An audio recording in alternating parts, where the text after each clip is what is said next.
ప్రతి ఉదయం చాలామంది పిల్లలు కలిసి పాఠశాలకు నడుచుకుంటూ వెళ్తారు.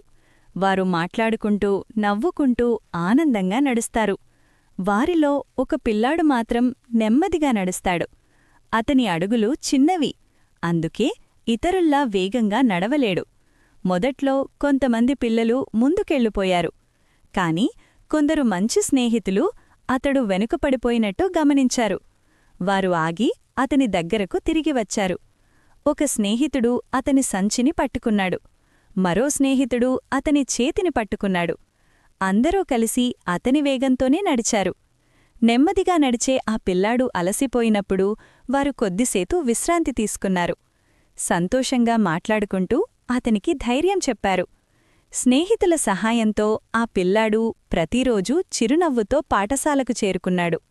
ఇకపై అతనికి ఒంటరితనంగానీ బాధగానీ అనిపించలేదు.